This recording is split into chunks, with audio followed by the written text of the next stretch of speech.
ሰላም ጤና ይስጥልኝ። ከኢትዮጵያ ዜና አገልግሎት የግንቦት 12 2018 ዓ.ም የዕለቱን ዋና ዋና ዜናዎች ይዘን ቀርበናል። በቅድሚያም አርዕስተ ዜናዎቹን። የዘንድሮው ጠቅላላ ምርጫ ሂደት የዜጎች ጠንካራ ተሳትፎና የዳበረ የዲሞክራሲ ልምምድ የታየበት መሆኑን የመንግስት ኮሚኒኬሽን አገልግሎት ሚኒስትር እናታለም መለሰ ገለጹ። በሰባተኛው ጠቅላላ ምርጫ የሁሉንም የህብረተሰብ ክፍል የፖለቲካ ተሳትፎ ማላቅ የሚያስችል ምህዳር መፈጠሩን የሴቶችና ማህበራዊ ጉዳይ ሚኒስቴር አስታወቀ። በከንቲባ አዳነች አቤቤ የተመራ ልዑክ በአዘርባይጃን የተቀናጀ የከተማ ልማት ፕሮጀክትን ጎበኘ። የኢትዮጵያን ትክክለኛ ገጽታ በራስ ስታቲስቲክስና እይታ መግለጽ መቻሉ የመረጃ ሉዓላዊነትን የማረጋገጫ ዋነኛ መንገድ መሆኑን የኢትዮጵያ ስታቲስቲክስ አገልግሎት ዋና ዳይሬክተር ዶክተር በክርሻሌ ገለጹ። የዲጂታል ኢትዮጵያ 2030 ስትራቴጂን ለማሳካት የዘርፉ የሰው ኃይል ልማትና ፈጠራ ስራዎችን አጠናክረው እንደሚቀጥሉ ኢዜአ ያነጋገራቸው የዩኒቨርሲቲ ፕሬዝዳንቶች ገለጹ። የሚሉት የዕለቱ ዋና ዋና ዜናዎቻችን ናቸው። ዜናዎቹን በዝርዝር እንመለከታለን። ከዜናዎቹ ጋር አህመድ መሐመድ አብሬያችሁ ቆያለሁ። የዘንድሮው ጠቅላላ ምርጫ ሂደት የዜጎች ጠንካራ ተሳትፎና የዳበረ የዲሞክራሲ ልምምድ የታየበት መሆኑን የመንግስት ኮሚኒኬሽን አገልግሎት ሚኒስትር እናታለም መለሰ ገለጹ።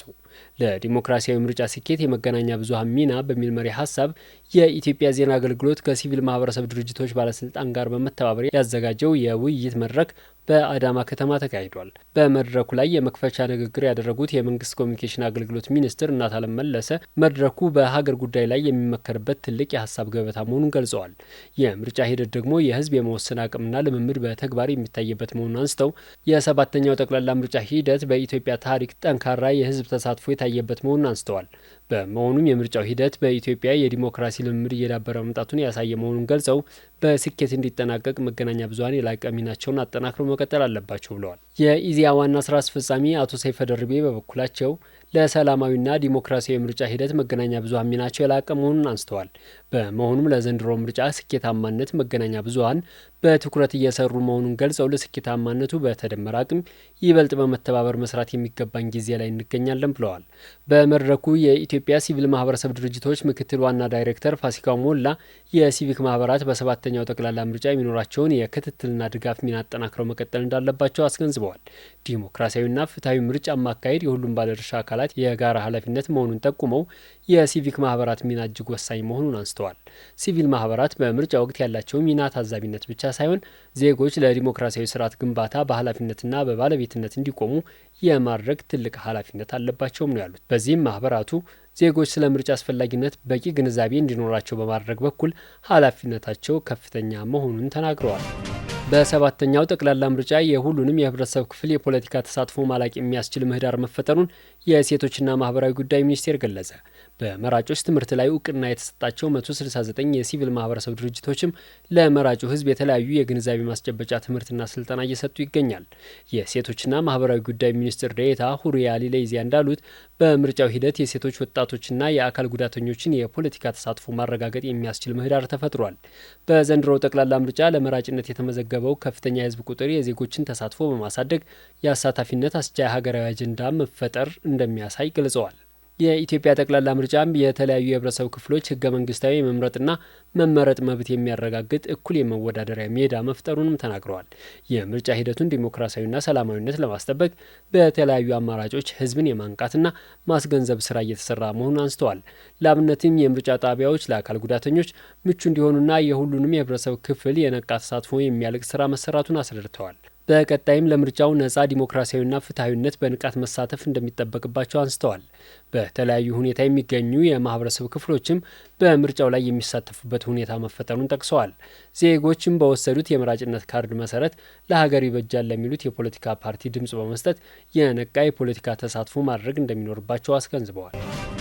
በከንቲባ አዳነች አቤቤ የተመራ ልዑክ በአዘርባይጃን የተቀናጀ የከተማ ልማት ፕሮጀክትን ጎበኘ። በአዲስ አበባ ከተማ ከንቲባ አዳነች አቤቤ የተመራ የልዑካን ቡድን በአዘርባይጃን ያለውን የተቀናጀ የከተማ ልማት ፕሮጀክት ጎብኝቷል። ከንቲባዋ በመልእክታቸው አዘርባይጃን በአሁኑ ወቅት ካስመዘገበችው ከፍተኛ እድገት ጎን ለጎን የከተማ መልሶ ማልማት ስራዎችን አጠናክረው መቀጠሏን ገልጸዋል። አሮጌ መንደሮችን በማንሳት የማደስ እንዲሁም ከዚህ ቀደም ጥቅም ላይ ያልዋሉ ቦታዎችን ለይቶ የማልማት ስትራቴጂ የተከተለች እንደሚገኝ አመልክተዋል። በዚህም በ16 ዓመታት ጊዜ ውስጥ የሚጠናቀቁ 50 ሺህ መኖሪያ ቤቶች፣ ሆቴሎችና ተያያዥ የልማት ስራዎች በሲብሪዝ ፕሮጀክት ስር በስፋት እየተገነቡ እንደሚገኙና የግሉ ዘርፉም ከመንግስት ጋር በመቀናጀት በከፍተኛ ደረጃ እየተሳተፈ መሆኑንም ነው ያነሱት። በአዲስ አበባም በየዓመቱ 100,000 ቤቶችንና ተያያዥ ልማቶችን ለመገንባት ታቅዶ በከፍተኛ ርብርብ እየተሰራ ይገኛል ብለዋል። ከተማ አስተዳደሩ ያረጁና የተጎሳቆሉ አካባቢዎችን የመቀየርና የማደስ ስራዎችን እያከናወነ መሆኑንም ገልጸዋል። ቀደም ሲል በአግባቡ ጥቅም ላይ ያልዋሉ እንደ የጫካ ፕሮጀክት፣ ገላንጉራ፣ መሀመሪያ መንደርና አዲስ ቱሞሮ ያሉ አካባቢዎችን በመጠቀም አዲስ ከተማ የመገንባት ያህል ምቹ የልማትና የመኖሪያ ስፍራዎችን ለመፍጠር እየተሰራ መሆኑን በማሳያነት ጠቅሰዋል።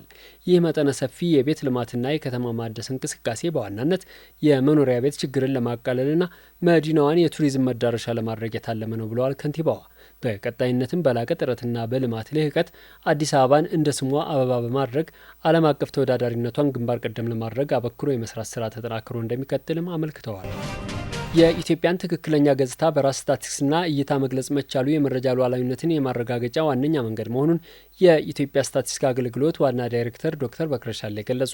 የኢትዮጵያ ስታቲስቲክስ አገልግሎት ዋና ዳይሬክተር ዶክተር በከር ሻሌ ለኢዜአ እንደገለጹት ተቋማቸው የሀገሪቱን ማህበራዊና ኢኮኖሚያዊ ሁኔታዎችን በትክክል የሚያንጸባርቁ ስታቲስቲክሳዊ መረጃዎችን በስፋት በማመንጨት ላይ ይገኛል። ተቋሙ በዋናነት ለውሳኔ ሰጪዎች፣ ለእቅድና ለልማት ስትራቴጂዎች መንደፊያ የሚሆኑ ኦፊሴላዊ ስታቲስቲክስ መረጃዎችን በማመንጨት እንደሚታወቅም ጠቁመዋል። በማደግ ላይ ያሉ ሀገራት በገንዘብና በባለሙያ ድጋፍ ስም መረጃዎቻቸው እንዳይቀለበሱና የራሳቸውን እውነታ በሌሎች እይታ እንዳያዩ የመረጃ ሉዓላዊነትን ማስከበር ወሳኝ መሆኑን አብራርተዋል። ከለውጥ ወዲህ የተመዘገቡት የኢኮኖሚ ሪፎርሞች እንዲሁም የሀገሪቱ የዲጂታላይዜሽን ፍጥነት እጅግ አስገራሚ መሆኑን ጠቅሰው ኢትዮጵያ እያሳየች ያለው ሁለንተናዊ እድገት የሰው ሀብት ልማት አቅሟንና የባለሙያዎቿን ክህሎት በከፍተኛ ደረጃ እያሳደገው እንደሚገኝ ገልጸዋል። በአሁኑ ወቅት በሀገሪቱ እየተካሄደ ያለው የአርቲፊሻል ኢንተለጀንስ ልማት ሌሎች የአፍሪካ ሀገራት ጭምር መጥተው የሚማሩበትና የሚደመሙበት ደረጃ ላይ ደርሷል ነው ያሉት። ይህንን የቴክኖሎጂ እውቀትና ክህሎትን በመጠቀም የሀገሪቱን ትክክለኛ ገጽታ በራስ ስታቲስቲክስና እይታ መግለጽ መቻሉ የመረጃ ሉዓላዊነት ማረጋገጫ መሆኑንም አስገንዝበዋል። ተቋሙ ለውሳኔ ሰጭነትና ለትንበያ ስራዎች የሚጠቅመውን የአርቲፊሻል ኢንተለጀንስና የሮቦቲክስ እድገትን በማጣጣም የዚህ ዲጂታል ለውጥ ተጠቃሚ መሆን መቻሉን ገልጸዋል።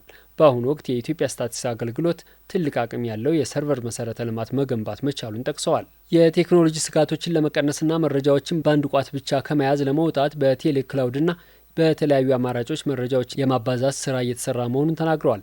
እነዚህ የክላውድ አማራጮች መረጃዎችን በተለያዩ አስተማማኝ ስፍራዎች አስቀምጦ ከመጠበቅ ባሻገር ለአጠቃቀማቸው ጥብቅ የሆነ የደህንነት ጥበቃ እንደሚደረግላቸው አረጋግጠዋል። የዲጂታል ኢትዮጵያ 2030 ስትራቴጂን ለማሳካት የዘርፉ የሰው ኃይል ልማትና ፈጠራ ስራዎችን አጠናክረው እንደሚቀጥሉ ኢዜአ ያነጋገራቸው የዩኒቨርሲቲ ፕሬዚዳንቶች ገለጹ። ኢዜአ ያነጋገራቸው የዩኒቨርሲቲ ፕሬዚዳንቶች እንዳሉት ዲጂታላይዜሽን ለማሳለጥና የዲጂታል ኢትዮጵያ 2030 ግቦችን ለማሳካት በሰው ኃይል ልማት ላይ በትኩረት እየሰሩ ነው። የጅማ ዩኒቨርሲቲ ፕሬዚዳንት ዶክተር ጀማል አባፊታ ዩኒቨርሲቲው የዲጂታል ኢትዮጵያ 25 ስትራቴጂ ትግበራ መደላድል ፈጥሯል ብለዋል። ዩኒቨርሲቲው ከትምህርት ሚኒስቴር ጋር በመተባበር በቴክኖሎጂ የታገዘ የትምህርት አሰጣጥን በመከተልና ከዲጂታል ስርዓት ጋር የማስተሳሰር ስራ እየተሰራ ነውም ብለዋል። ዩኒቨርሲቲው የዲጂታላይዜሽን ትግበራውን ለማሳለጥ በሰው ኃይል ልማት ላይ እየሰራ መሆኑንም ተናግረዋል። በዩኒቨርሲቲው ባለው የፈጠራ ማጎልበቻ ማዕከል በሰው ሰራሽ አስተውሎት ላይ ያተኮሩ የፈጠራ ስራዎች እየተከናወኑ መሆናቸውን ተናግረዋል። ዩኒቨርሲቲው ለዲጂታል ኢትዮጵያ 2030 ውጤታማነት የበኩሉን ሚና እየተወጣ መሆኑንም አንስተዋል። የጎንደር ዩኒቨርሲቲ ፕሬዚዳንት ዶክተር አስራት አጸደወይን በበኩላቸው ዩኒቨርሲቲው ለዲጂታል ኢትዮጵያ 25 ስትራቴጂ ትግበራ ውጤታማነት የበኩሉን ድርሻ መወጣቱን አውስተዋል። ዩኒቨርሲቲው የዲጂታል ኢትዮጵያ 2030 ትግበራን ለማሳለጥ በሰው ኃይል ልማት ላይ እየሰራ መሆኑና የአርቲፊሻል ኢንተለጀንስ ሳይበር ሴኩሪቲ የትምህርት መርሃ ግብሮች ማስተማር መጀመሩን ተናግረዋል። ዲጂታል ትራንስፎርሜሽን ጋር የተያያዙ የትምህርት መርሃ ግብሮች ለመክፈት እየተሰራ መሆኑንም ጠቁመዋል። የዩኒቨርሲቲው የ5 ሚሊዮን ኮደሮች ለማፍራት የተያያዘውን ግብ ለማሳካት የበኩሉን ድርሻ እየተወጣ እንደሚገኝ የገለጹት ደግሞ የሐዋሳ ዩኒቨርሲቲ የምርምርና ትብብር ምክትል ፕሬዚዳንት ዶክተር ታፈሰ ማቴዎስ ናቸው። ዩኒቨርሲቲው አብዛኛውን አሰራሩን ዲጂታላይዝ ማድረጉን ገልጸው ዩኒቨርሲቲው ዲጂታል ኢትዮጵያ 2030 ስትራቴጂን ለማሳካት በቁርጠኝነት እየሰራ እንደሚገኝ ተናግረዋል። የተከበራቸው አድማጭ ተመልካቾቻችን ለዕለቱ ያዘጋጀናቸው ዋና ዋና ዘገባዎች እነዚህን መስሉ ነበር። ከዜናዎቹ ጋር አህመድ መሐመድ አብሬያችሁ ቆየሁ። መልካም ጊዜ